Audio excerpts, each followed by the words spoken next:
여러분 안녕하세요. 동글동글 동화나라입니다. 오늘도 동화 들으시면서 편안한 시간 되시기 바랍니다. 영감과 곰과 여우. 옛날에 한 영감이 밭에서 물을 뽑고 있는데 산에서 곰 한 마리가 내려왔어요. 곰이 영감에게 물었어요. 영감, 그 새파란 게 뭐요? 나 좀 줘보시오. 그래라. 영감이 무 이파리를 뜯어서 곰에게 주었어요. 곰은 아삭아삭 먹고는 산으로 돌아갔지요. 며칠 뒤 영감이 무를 한 짐 지고 장에 팔러 가다가 또 곰을 만났어요. 영감, 등에 쥔 게 뭐요? 이것 말이냐? 저번에 네가 먹은 이파리 밑에 달린 건데 무라는 거다. 그래요? 그럼 나 하나 줘보시오. 영감이 무를 하나 주었어요. 곰이 우적우적 씹어 먹어보니 맛이 참 좋은 거예요. 이 영감, 이렇게 맛있는 것은 자기만 먹고 나한테는 맛없는 이파리만 줬단 말이지. 산에 나무하러 왔단 말아. 내가 가만두지 않을 테다. 곰이 으르렁거리며 산으로 돌아갔어요. 그날부터 영감은 곰이 무서워 산에 나무를 하러 가지 못했어요. 날은 점점 추워지는데 뗄나무는 뚝 떨어졌죠. 울타리를 뜯어 불을 지피고 마당에 놓인 평상을 쪼개 불을 지펴도 겨울은 길고 길기만 하네요. 집 기둥을 잘라 불을 지폈더니 방은 따뜻하니 좋은데 집이 와르르 무너질 것만 같았어요. 영감은 하는 수 없이 산에 갔지요. 하지만 도끼질을 못하고 우들우들 떨고만 있었죠. 그때 여우가 불쑥 나타났어요. 영감님, 왜 그렇게 떨고 있어요? 곰이 나와서 잡아먹을까봐 그러지. 영감이 풀 죽은 소리로 대답했어요. 곰이 나타나면 내가 도와줄 테니 걱정 말고 나무를 하세요. 그러더니 여우는 새까맣게 꾸미고 근처 덤불에 가서 몸을 숨기는 거예요. 영감은 여우 말을 듣고 안심이 되어 도끼로 나무를 내리찢기 시작했어요. 얼마 뒤 도끼질 소리를 들은 곰이 으리렁거리며 나타났어요. 어허, 이 영감 기어이 왔군. 내가 잡아먹고 말 테다. 그러더니 영감을 단숨에 삼킬 듯 입을 쩍 벌렸어요. 그때 탕 소리가 났죠. 곰이 깜짝 놀라 말했어요. 보수가 온 모양이야. 나 좀 나무단 속에 숨겨줘. 영감이 마지못해 고개를 끄덕였어요. 곰은 얼른 나무단 속으로 기어들어갔죠. 여우는 막대기 하나를 어깨에 메고 나타나서 짐짓 큰 소리로 말했어요. 영감, 여기로 곰 한 마리 지나가지 않았소? 곰이 영감에게 속삭였어요. 못 봤다고 해. 못 봤다오. 영감이 그대로 따라 말했어요. 여우는 나무단을 가리키면서 물었어요. 저 속에 있는 검은 것이 뭐요? 영감이 머뭇거리자 곰이 속삭였어요. 장작이라고 해. 장작이요. 영감이 그대로 따라 말했어요. 여우가 또 물었어요. 장작이면 쪼개야지. 왜 그냥 놔둬요? 내가 쪼개드릴까요? 곰이 또다시 영감에게 속삭였어요. 쪼개라고 해. 쪼개주면 고맙지요. 영감이 말을 마치자마자 여우는 도끼로 곰을 쿵쿵 찍었어요. 영감님, 이제 마음 놓고 나무를 할 수 있겠지요? 아, 그렇지. 고마워. 영감이 고개를 끄덕였어요. 영감이 나무를 한 짐 해서 집으로 돌아가는데 여우도 따라오는 거예요. 나무를 이렇게 많이 했으니 이게 다 내 덕이지요? 그렇지. 긴 겨울 추위를 견딜 수 있게 해줬으니 봄이 될 때까지 매일 닭을 잡아줘도 되겠지요? 그야 그렇지만. 집이 가까워질수록 영감은 울상이 되고 여우는 신이 나서 당실당실 춤을 추지 뭐예요. 영감이 집 앞에 다다르자 개가 뛰어나왔어요. 개는 우쭐우쭐 따라오는 여우를 보고는 와락 달려들었죠. 여우는 깜짝 놀라 산으로 도망치고 개는 왕왕 짖으며 쫓아갔어요. 여우는 꼬리가 하는 말을 듣고 화가 났지요. 여우는 꼬리가 개에게 닿을락 말락할 때 겨우겨우 굴 속으로 숨을 수 있었어요. 여우가 간신히 숨을 돌리고 앉아 중얼거렸어요. 다리야, 너는 뭘 했누? 잡히지 않으려고 휙휙 달렸지요. 누나, 너는 뭘 했누? 잡히지 않으려고 요리조리 잘 살폈지요. 귀야, 너는 뭘 했누? 걔가 어디까지 쫓아오나 쫑긋쫑긋 들었지요. 여우는 기분이 좋아져 마지막으로 꼬리에게 물었어요.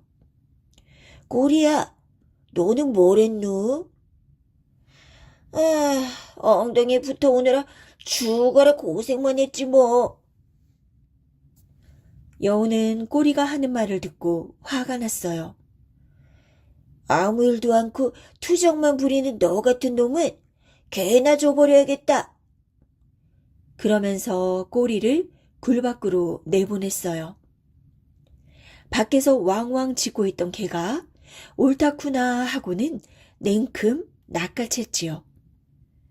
여우는 단박에 주르르 끌려 나와 물려 죽고 말았답니다. 밭 할아버지와 토끼. 옛날 어느 산골 마을에 할아버지가 살았는데 팥 농사를 아주 잘 지어 팥 할아버지라 불렀지요. 어느 해 가을에도 팥 할아버지 밭에는 온통 팥이 주렁주렁 열렸어요. 허허, 올해도 잘 자랐구나. 팥 할아버지는 팥밭을 둘러보며 미소 지었어요. 팥 할아버지는 신이 나서 집에 있는 광주리를 꺼냈죠. 한 광주리, 두 광주리, 세 광주리, 잘 익은 팥을 소복하게 담았어요. 그런데 어쩌죠? 갑자기 똥이 마려운 거예요. 팥 할아버지가 슬그머니 커다란 감나무 아래에서 뿌지직 뿌지직 똥을 싸고 있는데 뒷동산에서 토끼 가족이 깡충깡충 내려왔어요. 아빠 토끼, 엄마 토끼, 첫째 토끼, 둘째 토끼, 막내 토끼가 한 광주리, 두 광주리, 세 광주리. 광주리째 둘러매고 뒷동산으로 흔들흔들 달달달 달아났어요. 이놈들 잡히기만 해봐라. 팥 할아버지는 고래고래 소리를 질렀지요. 그 다음날 팥 할아버지는 긴 장대를 들고 팥밭에 나갔죠. 한 광주리, 두 광주리, 세 광주리, 잘 익은 팥을 소복하게 담았어요. 그런데 어쩌죠? 이번에도 갑자기 똥이 마려운 거예요. 팥 할아버지가 슬그머니 커다란 감나무 아래에서 뿌지직 뿌지직 똥을 싸고 있는데 또 뒷동산에서 토끼 가족이 깡충깡충 내려왔어요. 아빠 토끼, 엄마 토끼, 첫째 토끼, 둘째 토끼, 막내 토끼가 한 광주리, 두 광주리, 세 광주리, 광주리째 둘러매고 뒷동산으로 흔들흔들 달달달 달아났어요. 이놈들, 잡히기만 해봐라. 팥 할아버지는 고래고래 소리를 지르고 장대를 휙휙 돌리면서 토끼 가족을 쫓아갔지만 놓치고 말았어요. 그렇게 몇 날 며칠이 지나고 또 몇 날 며칠이 지났어요. 팥 할아버지는 이궁리 저궁리 하다가 좋은 생각이 떠올랐어요. 옳지. 팥 할아버지는 눈은 엿으로 붙이고 코에 대추 받고 입에 곶감 물고 귀에 밤 받고 배꼽에 호두 받고 양손에 사과 쥐고 팥밭 한가운데 벌렁 누웠지요. 죽은 채하고 말이에요. 깡충깡충 뒷동산에서 내려온 토끼 가족이 팥 할아버지를 보았어요. 팥 할아버지 죽었네. 팥 할아버지 죽었다. 어떡하지? 우리가 양지 바른 곳에 묻어주자. 토끼 가족은 칡 줄기를 모아서 이리 꼬고 저리 꼬아 상여를 만들었어요. 국화꽃이랑 쑥부쟁이도 따다가 팥 할아버지 위에 놓았지요.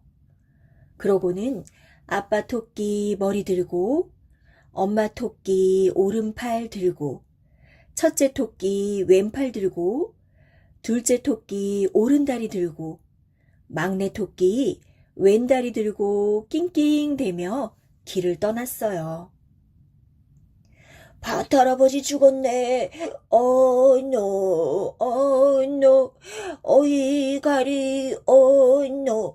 팥 할아버지 죽었네. 노, 노. 어이 가리, 노. 불쌍하고 불쌍하다. 노, 노. 어이 가리, 노. 눈물을 뚝뚝 슬픈 상여 소리까지 내면서 토끼 가족은 한 고개 두 고개 넘고 골짜기를 지났어요. 이놈들! 팥 할아버지가 갑자기 벌떡 일어났지요. 놀란 토끼 가족은 재빨리 달달달 도망갔어요. 하지만 막내 토끼 귀 한쪽이 팥 할아버지 손에 잡혔지요. 팥 할아버지는 막내 토끼를 새끼줄로 꽁꽁 묶어 망태기 속에 쑥 집어넣고 집으로 돌아왔어요. 팥 할아버지 부뚜막에는 가마솥, 중솥, 옹솥 다 있었어요. 팥 할아버지는 가마솥에 막내 토끼를 넣고 소금을 꺼내 솔솔 뿌렸지요. 그런데 아궁이에 불을 지피려니 불씨가 꺼지고 없지 뭐예요. 팥 할아버지는 서둘러 앞집에 불씨를 얻으러 갔어요. 가마솥 뚜껑 사이로 보고 있던 막내 토끼는 얼른 뚜껑을 열고 나왔지요. 두리번 살금살금 막내 토끼가 주위를 살피는데 팥 할아버지가 돌아온 거예요. 막내 토끼는 잽싸게 뛰어가고 팥 할아버지는 허둥지둥 절구꽁이를 들고 쫓아갔지요. 얼레리 꼴레리, 얼레리 꼴레리. 막내 토끼는 팥 할아버지를 놀리며 장독대로 도망쳤답니다. 팥 할아버지는 절구꽁이를 휙휙 돌리다가 된장독, 고추장독, 간장독을 와장창 깼어요. 이놈, 잡히기만 해봐라. 팥할아버지는 고래고래 소리를 질렀답니다. 막내 토끼는 이리저리 요리조리 방글방글 뱅글뱅글 도망치고 팥할아버지는 이리저리 요리조리 빙글빙글 뱅글뱅글 쫓아갔어요. 그러다가 막내 토끼 뒷다리가 울타리 틈에 끼고 말았지요. 이놈, 이제야 잡았구나. 팥할아버지는 막내 토끼 뒷다리를 꽉 잡았지요. 그러자 막내 토끼가 깔깔깔 웃는 거예요. 얼레리 꼴레리, 팥할아버지는 내 다리 안 잡고, 얼레리 꼴레리, 팥할아버지는 울타리 잡았네. 어이구, 팥할아버지는 막내 토끼 뒷다리를 놓고 울타리를 다시 꽉 잡았지요. 그 사이 막내 토끼는 울타리를 쏙 빠져나가 팥할아버지를 놀리면서 깡충깡충 뒷동산으로 신나게 올라갔어요.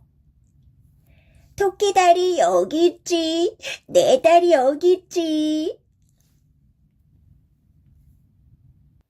도깨비와 또르르 개암. 옛날에 마음씨 착한 나무꾼이 살았어요.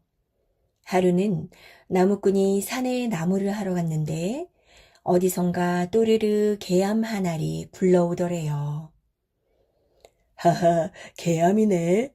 부모님 가져다 드려야지. 나무꾼은 개암을 주워 주머니에 넣었어요. 그러고는 나무를 하는데 또르르 개암 한 알이 또 굴러오네요. 하하하, 이건 마누라 갖다 줘야지. 나무꾼은 개암을 주워 주머니에 넣었어요. 다시 나무를 하는데 또르르 개암 한 알이 또 굴러오네요. 하하하, 이건 내가 먹어야지. 나무꾼은 개암을 주워 주머니에 넣었죠. 부지런히 나무를 하다 보니 어느새 날이 어둑어둑해졌어요. 주위는 깜깜하고 길은 안 보이니 어떡하나요? 산에서 하룻밤 자고 가야겠다 생각했지요. 마침 저 건너에 다 쓰러져가는 빈집이 한 채 보이기에 그리로 들어가 자리를 잡고 누웠죠. 얼마나 지났을까? 왁자지껄 떠드는 소리에 깜짝 놀라 일어나 보니 이게 웬일이에요. 도깨비들이 우르르 몰려오는 거예요. 나무꾼은 얼른 대들보 위로 올라가 몸을 숨겼답니다. 도깨비들은 집 안으로 들어오자마자 도깨비 방망이를 두드렸어요. 그랬더니 이건 또 웬일인가요? 떡 나와라 뚝딱 하면 떡이 나오고, 고기 나와라 뚝딱 하면 고기가 나오고, 과일 나와라 뚝딱 하면 과일이 나왔어요. 도깨비들은 음식을 차려놓고 푸지게 먹고 놀았어요. 그 모습을 보고 있자니 나무꾼도 배가 고프지 뭐예요. 꼴까닥 꼴까닥 침을 삼키다가 개암 생각이 나기에 하나를 꺼내 입에 넣고 깨물었지요. 그랬더니 딱 개암 깨지는 소리가 크게 울려 퍼졌어요.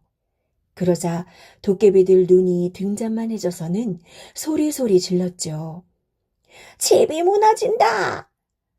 방망이고 뭐고 다 팽개치고 걸음아 날 살려라 하고 달아났어요.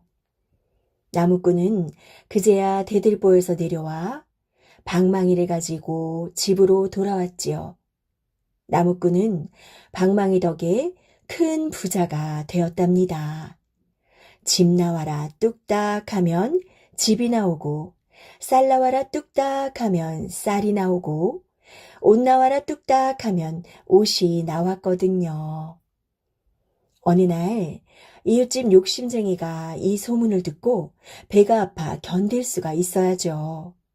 득달같이 나무꾼에게 달려와 미주알 고주알 캐물었어요.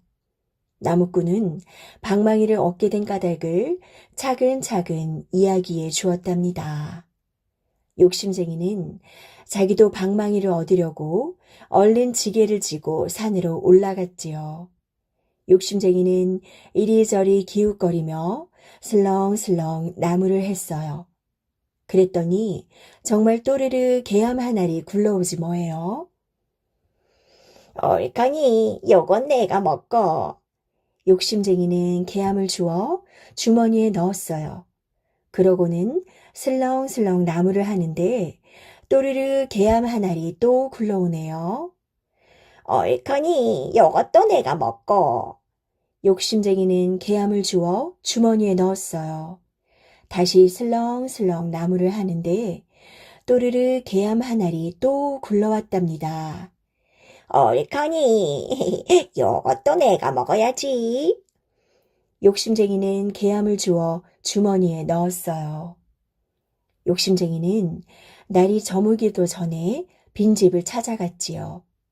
안으로 들어가자마자 대들보 위로 올라가 납작 엎드렸어요. 얼마나 지났을까요? 왁자지껄 시끄러운 소리와 함께 도깨비들이 우르르 몰려들었죠. 도깨비들은 집 안으로 들어와 방망이를 두드렸답니다. 떡 나와라 뚝딱, 고기 나와라 뚝딱, 과일 나와라 뚝딱. 욕심쟁이는 이때다 싶어 얼른 개암 하나를 입에 넣고 딱 깨물었어요. 그랬더니 이를 어쩌면 좋아요. 도깨비들이 달아나기는커녕 부리부리한 두 눈을 부릅뜨고 으그렁으그렁 외치는 거예요. 저번에 우리 방망이를 훔쳐갔던 놈이다. 어서 저놈을 잡아라. 그래서 욕심쟁이는 어떻게 되었느냐고요? 그야 도깨비들한테 붙잡혀 흠씬 매만 맞았지 뭐예요. 도깨비들이 밤새도록 넓적해져라 뚝딱 하면 혼이불처럼 넓적해졌다가 뚱뚱해져라 뚝딱 하면 항아리처럼 뚱뚱해졌대요.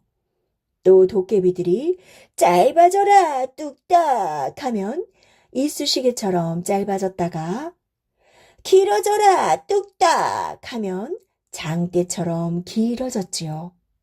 욕심쟁이는 그렇게 밤새도록 두들겨 맞다가 길어질 대로 길어진 몸을 휘청대며 집으로 돌아갔답니다. 꽃가마를 탄 고양이.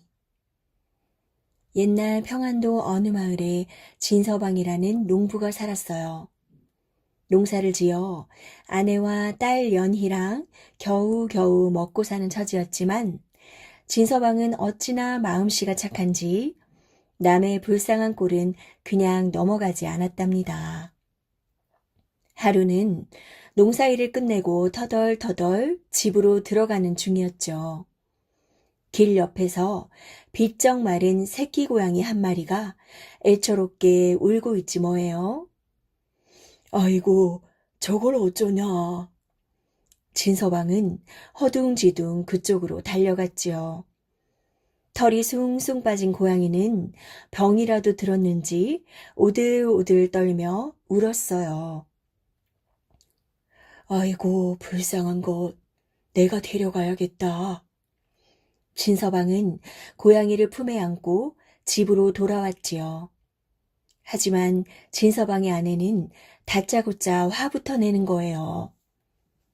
아니, 우리 먹을 양식도 없는데 어쩌자고 고양이를 데려와요? 당장 내다 버리세요.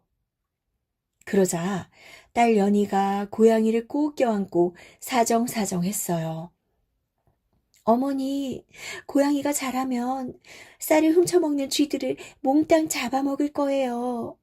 그러니 제발 키우게 해주세요. 네? 어쩌면 아버지랑 딸이 똑같을까? 알았다, 알았어. 하지만 고양이 밥은 절대로 따로 못 준다.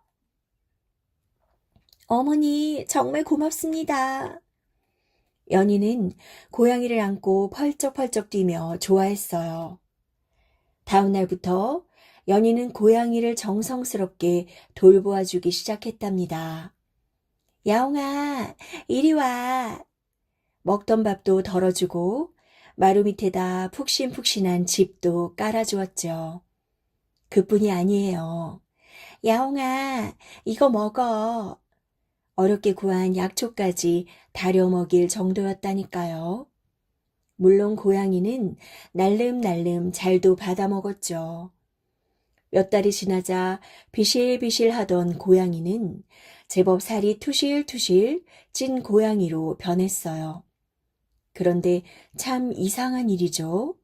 이 고양이는 아무리 배가 고파도 쥐를 잡아먹지 않았어요. 그저 하루 종일 쿨쿨 잠만 잤지요. 찍찍찍찍찍찍 쥐가 코앞으로 지나가도 그저 눈만 껌뻑껌뻑 할 뿐 꼼짝도 안 했지요. 이런 게으른 고양이 녀석, 당장 나가라, 나가! 연희 어머니는 부지깽이를 휘두르며 고양이를 내쫓았지요. 하지만 쫓겨난 고양이는 그리 멀리 가지도 않았어요. 집 근처를 얼쩡얼쩡 하다가 날이 어두워지면 슬금슬금 연희 곁으로 돌아오곤 했답니다. 보다 못한 연희도 물었죠. 야옹아, 너는 왜 쥐를 안 잡니? 우리 집은 가난해서 너에게 밥을 많이 줄 수 없단다.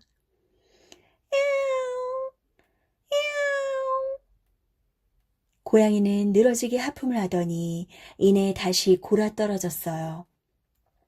그러니 동네방네 멍청이 고양이라는 소문이 퍼질 수밖에요. 저런 멍청이 고양이쯤이야. 처음에는 고양이를 겁내던 쥐들도 이젠 연인의 집을 제 집처럼 마음대로 들락날락할 정도였지요. 세월이 흘러 연희도 제법 아리따운 처녀가 되었지요. 허허, 우리 연희가 이제 시집갈 나이가 되었구나. 진서방은 듬직하고 일 잘하기로 소문난 이웃마을 만보기를 사윗감으로 정했어요. 정말 어울리는 한 쌍이야. 마을 사람들은 너도 나도 입을 모아 칭찬을 했답니다. 훌륭한 사위를 얻게 되었으니 곳간의 쌀을 팔아서 연희 옷도 해주고 혼인 잔치도 크게 벌여야겠다. 진서방은 설레는 마음으로 곳간 문을 열었어요. 그런데 이게 어찌된 일인가요? 몇 년 동안 모아놓은 쌀이 온데간데 없고 뒤룩뒤룩 살찐 쥐들만 우글우글 하는 게 아니겠어요? 아이고, 세상에, 이걸 어쩐다. 진서방은 그만 그 자리에 털썩 주저앉고 말았지요. 우리 쌀이 다 어디로 갔나? 아이고. 진서방의 아내도 땅을 치며 울고 불고 야단이었어요. 결국 진서방은 병이 들어 그만 자리에 눕고 말았어요. 아버지, 제 걱정은 하지 마세요. 혼인은 나중에 천천히 해도 되잖아요. 없어진 쌀도 열심히 일해서 다시 모으고요. 그러니 어서 기운을 차리세요. 네? 연희는 밤을 꼬박 새며 아버지의 병간호를 했어요. 그러나 진서방의 병은 날이 갈수록 점점 더 깊어만 갔답니다. 아버지. 그러던 어느 날이었어요. 아무도 없지.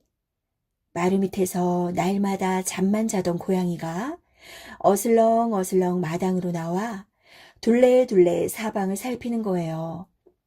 그러더니 쏜살같이 방으로 뛰어들어가서는 진서방의 삼배두건을 가지고 나오는 게 아니겠어요?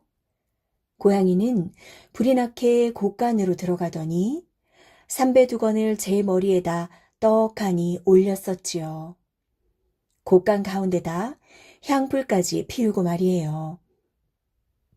그러고는 느닷없이 큰 소리로 곡을 하기 시작했어요. 아이고, 아이고, 아버지가 가시다니. 아이고, 아이고.